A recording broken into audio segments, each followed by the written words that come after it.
Tadi soal prediksi ya Pak. Ini segini lagi nih. Selangkah lagi negeri ini sudah menjadi gubernuran dari RRC. Sekitar tahun 2016-2017 itu sudah berkibar bendera Cina di Pulau Pari. Di Ternate bendera Cina itu lebih tinggi dari bendera merah putih. Di Bali bendera Cina lebih tinggi dari bendera merah putih. Ini sebenarnya orang-orang yang jiwa patriotik, baik tentara maupun orang-orang model ini udah gelisah. Kenapa bisa berkibar bendera merah putih? Ukurannya kecil, lusuh, di atasnya bendera bintang yang miliki merah milik kelompok Cina itu baru bendera. Dan di beberapa perusahaan-perusahaan Cina tidak boleh berkibar bendera merah putih. Biar tahu aja dulu, negeri ini udah nggak ada sebenarnya kalau kita tidak punya kemampuan meluaskan. Makanya pesan dari saya buat para jamaah semua, kita tidak perlu berteriak mengadakan perlawanan penolakan dengan lisan. Kita berdoa, kita perkuat, doakan orang-orang yang masih mau menyatakan ini agar sehat, selamat dan terlepas dari tangan-tangan usil model si Anas Al-Aidid itu ya. Ini udah diaduin lagi saya sama Aidid ya. Pak Darwis, mungkin kalau buat prediksi tadi TNI kita masih banyak yang baik, tapi mereka tidak cukup berani. TNI yang berani yang pensiunan Pak. Saya enggak. Kalau kelompok Islam, saya sebenarnya udah cukup mencoba membangun seperti dengan Gus Solah almarhum, Kiai Haji Yusuf Hasib, Fakih Langitan. Jadi saya sebagai angkatan muda Islam yang dibesarkan sebagai angkatan muda Muhammadiyah, saya mencoba untuk terus membangun kekuatan dengan, tetapi ternyata tidak bisa karena susupan dari kelompok PKI itu cukup serius. Karena dulu yang membunuh para ulama itu adalah pemuda rakyat PKI. Ketika terjadi serangan balik oleh Banser membunuh orang-orang PKI, maka orang-orang PKI itu tidak semuanya diselesaikan, terutama yang tokoh-tokohnya. Akibatnya tokoh-tokoh PKI masa lalu punya anak, punya cucu, jadi pengurus Banser sekarang. Begitu, bukan kata saya, ini penjelasan dari ulama-ulama NU yang dekat dengan saya. Mereka juga bingung nih, anak-anak kok jadi mau bakar bendera tauhid, bendera la ilaha illallah kok dibakar gitu. Itu juga pertanyaan, mereka bertanya-tanya, siapa nih yang ngajarin mereka? Jadi karena dulu kalau kata orang operasi nggak tuntas.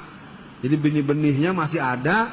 Jadi muncullah orang model Nuril, ya, model Sakup, segala macam. Itu manusia-manusia yang memang kalau dilacak-lacak bapaknya kalau nggak Palu Arifis ya mungkin orang-orang dukun-dukun yang punya nilai-nilai itu dulu-dulunya. Pak Darwis, melanggar undang-undang menjadi hal yang dilakukan terus-menerus. Memang nggak perlu undang-undang kok.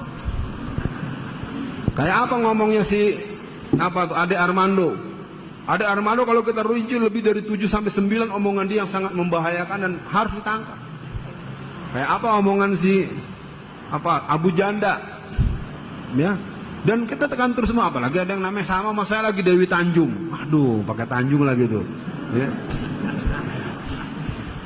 Nah, jadi sekarang kalau pertanyaan Bapak tadi soal bergerak, kalau bergerak menurut saya, kalau saya sudah kemarin sampai ke Kalimantan Timur, di beberapa tempat, itu penduduk masyarakat itu sudah bersiap.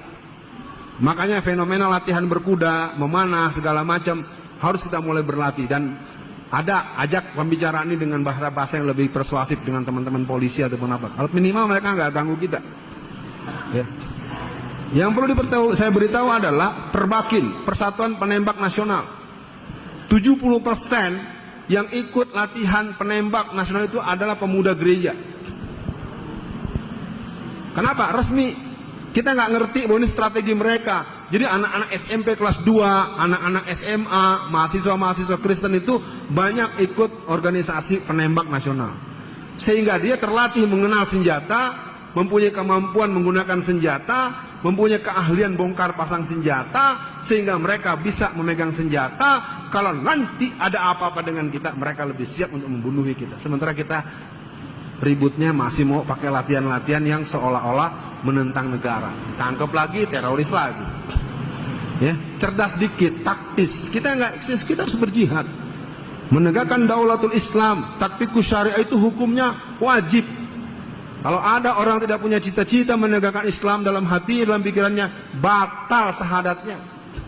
Tapi yang begitu nggak usah sok lu paling berjuang bro, Ini kan saya suka bilang, lu ngomongnya satu kobakan sih. Ya, kita harus bergabung dengan melihat. Makanya alhamdulillah kawan-kawan Muruki, kawan-kawan DSKS segala macam, kita semua termasuk teman-teman Jawa Timur, Jawa Barat segala macam. Nah, ini kita doakan semoga mereka lebih taktis dan kita akan berjuang sebatas kemampuan kita, dan tentu kita nggak akan lepas negeri ini ke orang lain. Tema sentral saya pikir akan saya sampaikan, kemudian ada beberapa pertemuan nasional yang akan datang. Faktor muslim yang pejabat tidak bela Islam, pastinya tidak ada jiwa Islam di hatinya. Itu saja jawaban yang paling gampang. Yang kedua, saya ceritakan dikit Pak Z.A. Maulani.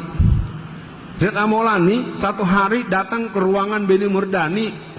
Dia seorang jenderal, dulunya didikan PII, Pelajar Islam Indonesia. Jadi ketika masuk ke ruangan Pak Beni, keceplos. Assalamualaikum. Pak Beni ngamuk. Jadi Pak Z.A. Maulani itu tidak naik pangkat selama 15 tahun. Hanya gara-gara kita pas ngomong Assalamualaikum, mesti dia bilang salam Pancasila.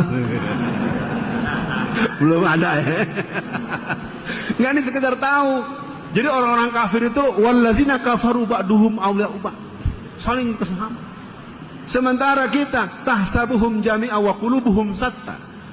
Kau lihat mereka seolah-olah bersatu, padahal hati mereka terpecah belah. Saya himbau buat yang hadir pada siang ini, kita boleh berbeda, jangan bermusuhan. Kita memang berbeda tempat tumbuh, tapi jangan saling menyalahkan tumbuhan yang berbeda warna dan baunya. Jangan salahkan melati, kenapa warnanya putih dan harum bunyi. Jangan salahkan bunga mawar yang wangi tapi berduri. Itulah yang telah Allah berikan, bunga mawar, bunga melati. Ada juga bunga bangkai yang bau seperti bangkai. Masa Anda lihat bunga bangkai marah-marah, bau bangkai nih? Ibu bau bangkai, ya memang bau bangkai, pohon bau bangkai. Ya, mudah-mudahan dipahami. Jadi